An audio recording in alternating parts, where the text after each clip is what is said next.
गिबियाव बिएन बड' निउस चेनेलाव बयखौ बरायबाय। चेनेलाव गोदानब्ला अननानै चेनेलखौ साबस्क्राइब खालाम आरो खौरांखौ मोजां मोनोब्ला लाइक खालामना हो। दानिया खौरांखौ जोबजासिम फारियै खोनासंलांदो। गिबि खौराङाव दङ। बरपेटा रडआव गिख्रंथाव गारिनि जाब्रबथाय जादों। बरपेटा रडआव गारिनि जाब्रबथायजों सानै सुबुंनि जिउ खहा जादों। आल्ट्रा बास आरो बाइकनि गेजेराव जादों। बे जाब्रबथायाव आबेग आली आरो मन'वार आली मुंनि सानै सुबुंनि जिउ गोमादों। कारिगाव बाजाराव मोननो हासिगोन नर्थ इस्ट कम्पानिजों बानायजानाय चार्जिं स्टपखौ। क'क्राझारनि कारिगाव बाजाराव मैयानिफ्राय नर्थ इस्ट कम्पानि स्टपखौ मोननो हासिगोन। लक्षीराम टुडु बिथाङा रायजो राजाफोरनि थाखाय गोरलैयै ओंखाम ओंख्रिजों लोगोसे गुबुन गुबुन संनाय खावनायाव गोरलै एबा गोख्रैयै मोननाय स्टप आइजेंखौ लाबोदों आरो रायजो राजाफोरनो खम बिबाङावनो फानहरनाय जागोन होनना फोरमायदों।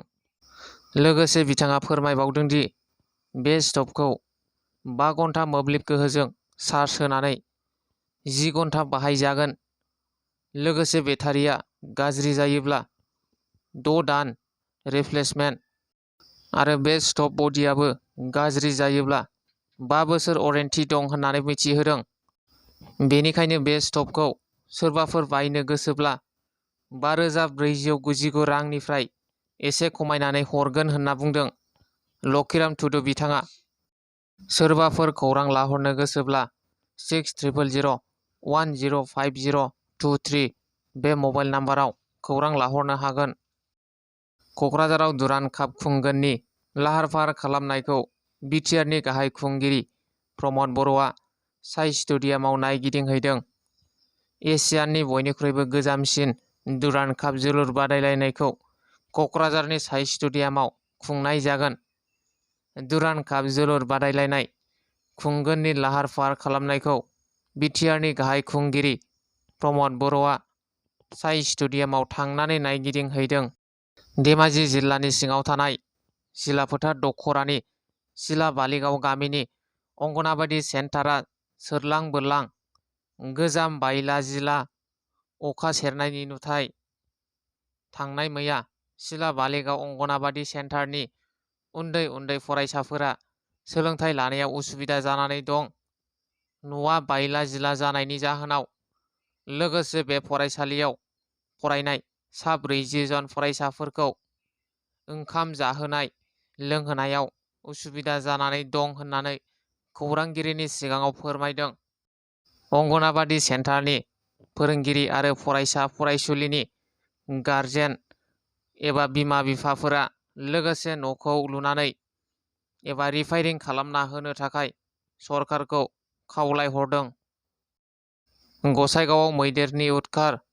गसाइगाव महकुमानि सिङाव थानाय रायमना फरेस्ट रेन्जनि बेन्दोंआव गोग्लैनाय सोनाब बंग सीमा संकस टापु दोनगुरि गामियाव फुंनि 4:30 रिंगासो समाव हाग्रानि 30निफ्राय 35सो फालोसे मैदेरा दोनगुरि गामियाव फैनानै दाबु बसुमतारीनि न'खराव आबाद जाफैनाय समाव मैदेरखौ होखारहरनो थांनायाव मासे मैदेरा फैनानै गाग्लोबो।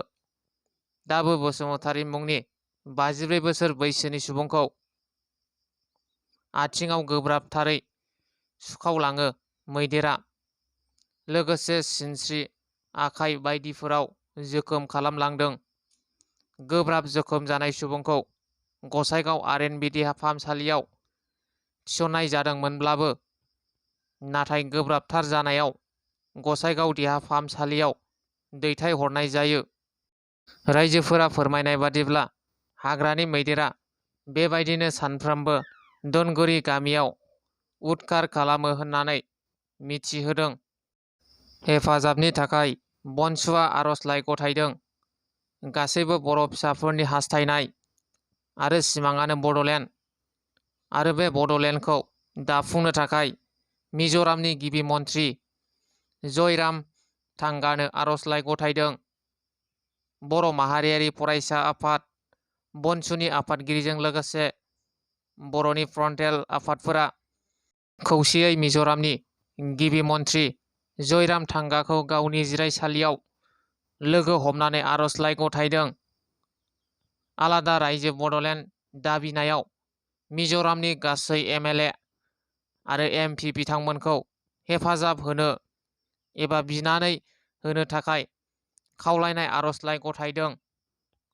फैबाय थानाय समफोराव बर'नि थामोनथा आरो आलादा रायजोनि थाखाय हेफाजाब नागिरनानै आर'जलाइखौ गथायनाय जादों होननानै मिथिनो मोननाय जादों। मिज'रामनि गिबि मन्थ्रिया आसा होदों आरो आसा होनाय बायदि मिज'रामनि MLA MPफोरा सावरायदों आरो मदद होनायखौ नुनो मोननाय जादों। दिनैनि खौराङा बेखिनियानो। नोंथांमोना भिडिअखौ नायनानै मोजां मोनदोंब्ला लाइक खालाम आरो चेनेलाव गोदानब्ला साबस्क्राइब खालामना हो।